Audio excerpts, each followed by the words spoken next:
ಮಹಾಮಾರಿಗೆ ಬೆಳಗಾವಿಯಲ್ಲಿ ಮೊದಲ ಬಲಿಯಾಗಿದೆ ಎಂಬ ಆತಂಕಕಾರಿ ವಿಚಾರ ಬೆಳಕಿಗೆ ಬಂದಿರುವಂತದ್ದು. ಕೊರೋನಾ ಮಹಾಮಾರಿಗೆ ಬೆಳಗಾವಿಯಲ್ಲಿ ಮೊದಲ ಬಲಿಯಾಗಿದೆ. ಬಿಮ್ಸ್ನಲ್ಲಿ ಚಿಕಿತ್ಸೆ ಪಡಿತಾ ಇದ್ದ 70 ವರ್ಷದ ರೋಗಿ ಸಾವನ್ನಪ್ಪಿದ್ದಾರೆ. ನಿನ್ನೆ ಅಷ್ಟೇ ಪಾಸಿಟಿವ್ ಅಂತ RT-PCR ಟೆಸ್ಟ್ನಲ್ಲಿ ಪತ್ತೆಯಾಗಿತ್ತು. ಇನ್ನು ತಡರಾತ್ರಿ ಚಿಕಿತ್ಸೆ ಫಲಿಸದೆ 70 ವರ್ಷದ ರೋಗಿ ಸಾವನ್ನಪ್ಪಿದ್ದಾರೆ. ಬೆಳಗಾವಿ ತಾಲೂಕಿನ ಬೆನಕನಹಳ್ಳಿ ಗ್ರಾಮದ ನಿವಾಸಿ ಸಾವನ್ನಪ್ಪಿರುವ ದುರ್ದೈವಿ. 70 ವರ್ಷ ವಯಸ್ಸಾಗಿತ್ತು. ಸಾಮಾನ್ಯವಾಗಿ ವಯೋಸಹಜ ಕಾಯಿಲೆಯಿಂದ ಬಳಲ್ತಾ ಇದ್ರು. ಇನ್ನು ಚಿಕಿತ್ಸೆಗೆ ಅಂತ ಬಿಮ್ಸ್ ಆಸ್ಪತ್ರೆಗೆ ನಿನ್ನೆ ಅಷ್ಟೇ ದಾಖಲು ಮಾಡಲಾಯಿತು. ಆ ಸಂದರ್ಭದಲ್ಲಿ RT-PCR ಟೆಸ್ಟ್ ಮಾಡ್ತಾರೆ. ಪಾಸಿಟಿವ್ ಅಂತ ಗೊತ್ತಾದ ತಕ್ಷಣವೇ ಕೋವಿಡ್ ವಾರ್ಡ್ಗೂ ಕೂಡ ಶಿಫ್ಟ್ ಮಾಡಲಾಗಿತ್ತು. ಆದರೆ ಚಿಕಿತ್ಸೆ ಫಲಿಸದ ಕಾರಣ ರೋಗಿ ಸಾವನ್ನಪ್ಪಿರುವ ದುರ್ಘಟನೆ ಸಂಭವಿಸಿದೆ. ಬಿಮ್ಸ್ನಲ್ಲಿ ಚಿಕಿತ್ಸೆ ಪಡಿತಾ ಇದ್ದ 70 ವರ್ಷದ ರೋಗಿ ಸಾವನ್ನಪ್ಪಿದ್ದಾರೆ. ಆತಂಕಕಾರಿ ವಿಚಾರ ಇದು. ಜನರು ಎಚ್ಚರಿಕೆಯಿಂದ ಇರಬೇಕು. ತಮ್ಮ ಆರೋಗ್ಯವನ್ನ ಸುರಕ್ಷಿತವಾಗಿ ನೋಡಿಕೊಳ್ಳಬೇಕಾಗಿರುವಂತಹ ಪರಿಸ್ಥಿತಿ. ಯಾಕಂದ್ರೆ ಒಂದು ಕಡೆ ಮಳೆಗಾಲ ಶುರುವಾಗಿದೆ. ಮಳೆಯಿಂದಾಗಿ ಸರ್ವೇ ಸಾಮಾನ್ಯವಾಗಿ ನೆಗಡಿ, ಶೀತ, ಕೆಮ್ಮು, ತಲೆನೋವು ಬರುತ್ತೆ. ಅದರಿಂದಾನೇ ಕೊರೋನಾ ಕೂಡ ಬರುವ ಸಾಧ್ಯತೆಗಳಿರುವಂಥದ್ದು. ಒಂದು ಕಡೆ ಡೆಂಗ್ಯೂ ಪ್ರಕರಣಗಳ ಸಂಖ್ಯೆ ಹೆಚ್ಚಾಗ್ತಾ ಇದೆ, ಮತ್ತೊಂದು ಕಡೆ ಕೊರೋನಾ ಕೇಸ್ಗಳ ಸಂಖ್ಯೆ ಕೂಡ ಹೆಚ್ಚಾಗ್ತಾ ಇದೆ. ಈಗಾಗಲೇ ಆರೋಗ್ಯ ಇಲಾಖೆ ಒಂದಷ್ಟು ಸಲಹೆ ಸೂಚನೆಗಳನ್ನ ಕೊಟ್ಟಿದೆ. ಮಾಸ್ಕ್ ಅನ್ನ ಧರಿಸಿ, ಆಗಾಗ ಸ್ಯಾನಿಟೈಸ್ ಅನ್ನ ಮಾಡ್ತಾ ಇರಿ, ಹಾಗೆ ಸಾಮಾಜಿಕ ಅಂತರವನ್ನ ಕಾಯ್ದುಕೊಳ್ಳಿ ಅನ್ನೋ ಏನು ಸೂಚನೆಗಳನ್ನ ಕೂಡ ಆರೋಗ್ಯ ಇಲಾಖೆ ಕೊಟ್ಟಿರುವಂತದ್ದು. ಇದರ ನಡುವೆ ಈಗ ಬೆಳಗಾವಿಯಲ್ಲಿ ಕೊರೋನಾ ಮಹಾಮಾರಿಗೆ 70 ವರ್ಷದ ವೃದ್ಧರೊಬ್ಬರು ಸಾವನ್ನಪ್ಪಿದ್ದಾರೆ.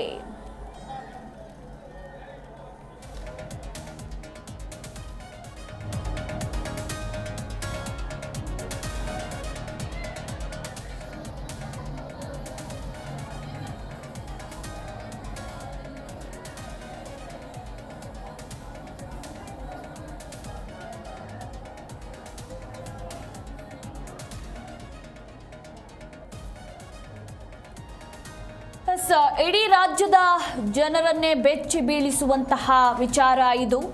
ಕೊರೋನಾ ಮಹಾಮಾರಿಗೆ ರಾಜ್ಯದಲ್ಲಿ ಬೆಳಗಾವಿಯಲ್ಲಿ ಮೊದಲ ಬಲಿಯಾಗಿರುವಂಥದ್ದು. ನಿನ್ನೆ ಅಷ್ಟೇ ಕೋವಿಡ್ ಪಾಸಿಟಿವ್ ಅಂತ ಟೆಸ್ಟ್ನಲ್ಲಿ ಪತ್ತೆಯಾಗಿತ್ತು. ಅಂದರೆ ಇವರು ವಯೋಸಹಜ ಕಾಯಿಲೆಯಿಂದ ಬಳಲ್ತಾ ಇದ್ರು. ಅದಾದ ಮೇಲೆ ಬಿಮ್ಸ್ ಆಸ್ಪತ್ರೆಗೆ ನಿನ್ನೆ ಅಷ್ಟೇ ದಾಖಲಾಗ್ತಾರೆ. ಇನ್ನು ಕೊರೋನಾ ಟೆಸ್ಟನ್ನು ಕೂಡ ಮಾಡಲಾಗುತ್ತೆ. RT-PCR ಟೆಸ್ಟ್ ಮಾಡ್ತಾರೆ ವೈದ್ಯರು. ಆ ಸಂದರ್ಭದಲ್ಲಿ ಕೋವಿಡ್ ಪಾಸಿಟಿವ್ ಬಂದಿದೆ. ಪಾಸಿಟಿವ್ ಅಂತ ಗೊತ್ತಾದ ತಕ್ಷಣವೇ ಕೋವಿಡ್ ವಾರ್ಡ್ಗೂ ಕೂಡ ಶಿಫ್ಟ್ ಮಾಡಿ ಚಿಕಿತ್ಸೆಯನ್ನು ನೀಡ್ತಾ ಇರ್ತಾರೆ ವೈದ್ಯರು. ಆದರೆ ಚಿಕಿತ್ಸೆ ಫಲಿಸದೆ ಈಗ 70 ವರ್ಷದ ವೃದ್ಧರೊಬ್ಬರು ಸಾವನ್ನಪ್ಪಿರುವ ದುರ್ಘಟನೆ ಸಂಭವಿಸಿದೆ. ಸದ್ಯಕ್ಕೆ ಈಗ ರಾಜ್ಯದ ಜನತೆಯನ್ನ ಈ ಒಂದು ವಿಚಾರ ಬೆಚ್ಚಿ ಬೀಳಿಸಿದ್ದು. ಅದು ಕೂಡ ಬಹುಬೇಗ ಈ ಕೋವಿಡ್ ಅನ್ನೋದು ವೃದ್ಧರಲ್ಲೇ ಕಾಣಿಸಿಕೊಳ್ತಾ ಇರುವಂಥದ್ದು. ಮಕ್ಕಳು ಮತ್ತೆ ವೃದ್ಧರೇ ಟಾರ್ಗೆಟ್ ಅಂತಲೇ ಹೇಳಬಹುದು. ಹೀಗಾಗಿ ವೃದ್ಧರನ್ನ, ಮಕ್ಕಳನ್ನ ಜಾಗೃತೆಯಿಂದ ನೋಡ್ಕೊಳ್ಬೇಕಾಗಿರುವಂತಹ ಪರಿಸ್ಥಿತಿ ನಿರ್ಮಾಣವಾಗಿದೆ. ಈ ಕುರಿತು ಇನ್ನೂ ಹೆಚ್ಚಿನ ಡೀಟೇಲ್ಸ್ ಕೊಡ್ತಾರೆ ನಮ್ಮ ಬೆಳಗಾವಿಯ ಪ್ರತಿನಿಧಿ ಶ್ರೀಧರ್.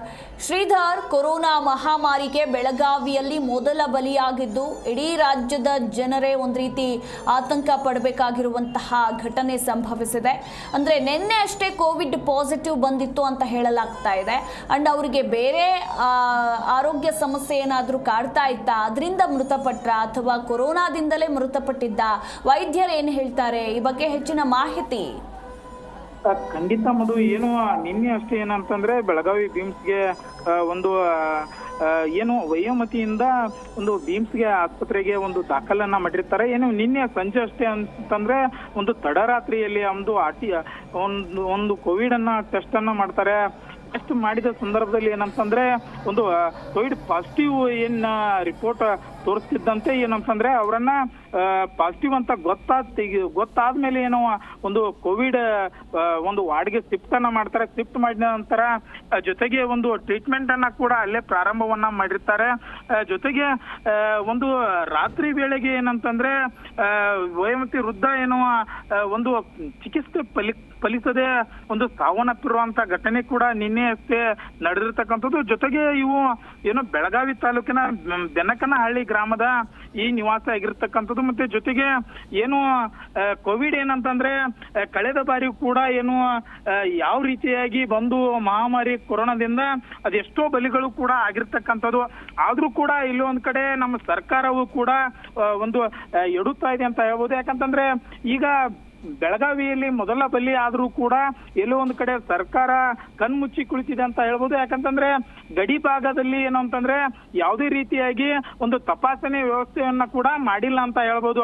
ಕೂಡಲೇ ಏನು ಅಂತಂದ್ರೆ ಒಂದು ತಪಾಸಣೆ ವ್ಯವಸ್ಥೆಯನ್ನ ಮಾಡಬೇಕು. ಮತ್ತೆ ಜೊತೆಗೆ ಇನ್ನು ಇವರು ಒಂದ್ ಸ್ವಲ್ಪ ಏನು ನೆಗ್ಲಿಜೆನ್ಸಿ ಮಾಡಿದ್ರೆ ಅದೆಷ್ಟೋ ಬಲಿಗಳು ಕೂಡ ಈಗಾಗಲೇ ಬೀಳ್ತಿರ್ತಕ್ಕಂಥದ್ದು ಅಂತ ಹೇಳ್ಬೋದು. ಯಾಕಂತಂದ್ರೆ ಸ್ವಲ್ಪ ನೆಗ್ಲೆಕ್ಟ್ ಮಾಡಿದ್ರು ಕೂಡ ಏನೋ ಒಂದು ಪಾಸಿಟಿವಿಟಿ ಬಂದ ತಕ್ಷಣವೇ ಏನು ಅಂತಂದ್ರೆ ಒಂದು ಸಾಂಕ್ರಾಮಿಕ ಕೊರೋನಾ ರೋಗವು ಒಂದು ಎಲ್ಲ ಕಡೆನೂ ಕೂಡ ಹರಡುತ್ತಿರ್ತಕ್ಕಂಥದ್ದು. ಅದೇ ರೀತಿಯಾಗಿ ಏನು ಒಂದು ಜಾತ್ರೆ ಆಗಿರ್ಬೋದು ಮತ್ತೆ ಇನ್ನಿತರ ಚಟುವಟಿಕೆಗಳಾಗಿರ್ಬೋದು ಎಲ್ಲನ್ನೂ ಏನಂತಂದ್ರೆ ಬೆಳಗಾವಿಯಲ್ಲಿ ಪ್ರಾರಂಭವಾಗಿದೆ. ಆದ್ರೆ ಯಾವುದೇ ರೀತಿಯಾಗಿ ಕೊರೋನಾ ಕಟ್ಟುನಿಟ್ಟಿನ ಒಂದು ಯಾವ್ದು ಸರ್ಕಾರದ ಗೈಡ್ಲೈನ್ಸ್ ಅನ್ನ ಯಾರೂ ಪಾಲನೆ ಮಾಡ್ತಾ ಇಲ್ಲ ಅಂತ ಹೇಳ್ಬೋದು ಮಧು. ಎಸ್, ಥ್ಯಾಂಕ್ ಯು ಶ್ರೀಧರ್ ನಿಮ್ಮೆಲ್ಲ ಮಾಹಿತಿಗಾಗಿ.